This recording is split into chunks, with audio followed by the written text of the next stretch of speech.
They searched for him for weeks. No tracks, no body. He was declared dead. Then, 30 years later, Daniel Harper walked out of the same forest wearing the same uniform, with the same dirt on his boots and the same terror in his eyes. What happened in those missing years is something even military investigators refuse to explain. It began during the final winter of World War II, in a region where soldiers felt the trees watching them, a place where compasses spun aimlessly, where animals avoided entire sections of trees, where locals claimed the air felt too heavy to breathe, a place teenagers dared each other to enter, and almost none of them ever did. During the war, the forest became part of an American-controlled zone, but soldiers quickly realized something was wrong there. Even the bravest men avoided the tree line after dark. Private Daniel Harper, a young radio operator, had been hearing things for days before he vanished. He told his squad it felt like someone was whispering from just behind him. Not from the distance, not from the darkness, but right over his shoulder. They teased him, telling him he needed sleep, but Harper didn't laugh, didn't argue. He just said, "It knows my name." On the night he disappeared, the air was unnaturally still. No wind, no insects, even the distant artillery seemed muffled. Harper and 2 soldiers went out to fix a damaged communications line near the forest's edge. The ground was frozen, crunching under their boots. Ahead, the trees loomed like black walls. Harper's flashlight flickered. He tapped it. It flickered again. Then it died completely. His breathing grew quick. He whispered, "Do you hear that?" But his partners heard nothing at all. Harper stepped toward the trees one step, only one, and that tiny movement sealed his fate. In a blink, his silhouette dissolved into the dark. No rustle, no shout, no sound of struggle. The 2 soldiers rushed forward, shouting his name, but there were no footprints leading inside. The snow was untouched. It was like he had been lifted straight upward, pulled off the ground and erased. Search teams combed the forest for days. They found nothing. No body, no broken twig, no equipment, nothing that proved he had ever taken that step. The army eventually removed him from active duty lists and stamped his file. Missing, presumed dead. But to Daniel Harper, time didn't move forward. It barely moved at all. When he later described his experience, he said he blinked just once and found himself surrounded by a white swirling fog. Not normal fog, not normal fog. It moved differently, curling upward, breathing in a slow rhythm. He stretched a hand into it and felt nothing, no temperature, no moisture, just emptiness. A deep metallic ringing echoed around him like a giant steel beam bending in the distance. He tried to call out to his squad, but the fog swallowed his voice. Everything sounded muffled. Even his heartbeat felt far away. Then he heard the voice. Not loud, not angry, just cold. It said, "Come back." Harper stumbled backward, but the fog thickened behind him as if blocking his retreat. He pushed forward blindly until suddenly the fog peeled away like curtains being drawn back. He stepped into sunlight, but something was wrong.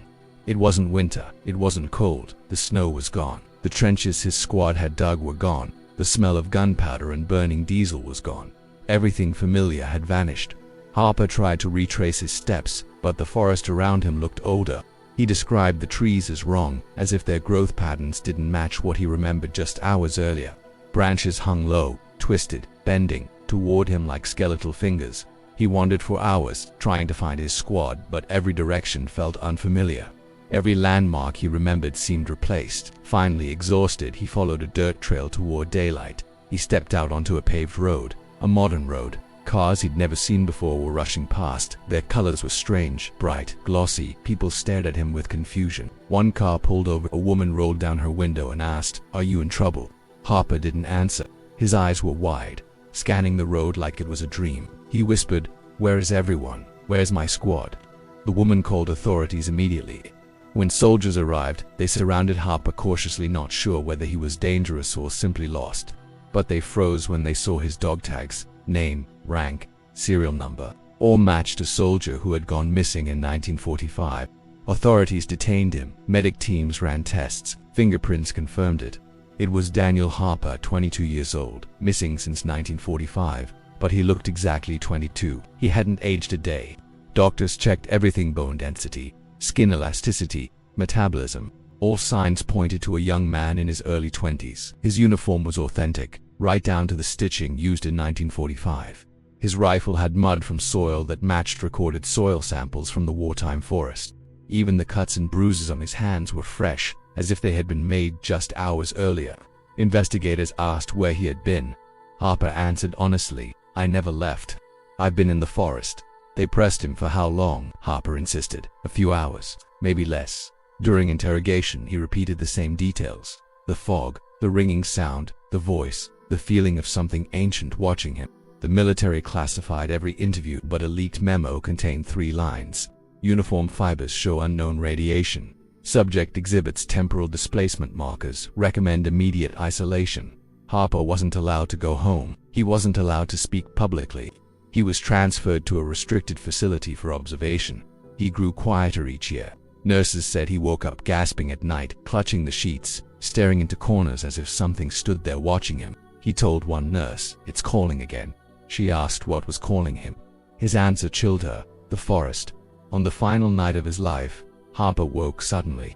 He sat upright, eyes fixed on the dark window. His heartbeat monitor spiked. He whispered, "It found me." Staff rushed in and discovered his room freezing cold. The locked window was open. Leaves were scattered across the floor. Harper was still in his bed, but his eyes were frozen wide with terror, his body lifeless. Doctors listed his cause of death as heart failure. But the nurse who sat with him noticed something strange. There was fresh dirt under his fingernails, as if he had been trying to claw his way out of something, or back into something. His death should have ended the story, but it didn't. Because in 1991, 4 hikers went missing in the same forest. All 4 managed to radio in before they vanished, and all 4 said the same sentence, recorded in panicked voices. "Do you hear that? Someone's calling my name." Search teams found no bodies, no tracks, no signs of struggle. Just like Harper, locals refuse to enter the forest now. Some say it is cursed, some say it is haunted. Others believe it is something older, something untouched by time, something that doesn't just take people. It keeps them until it's ready to let them go. Where Daniel Harper truly went in those 30 missing years may never be understood. But the forest remembers him, and whatever he encountered inside it isn't done. Not with him, not with the others, and maybe not with anyone who hears their name whispered from between the trees.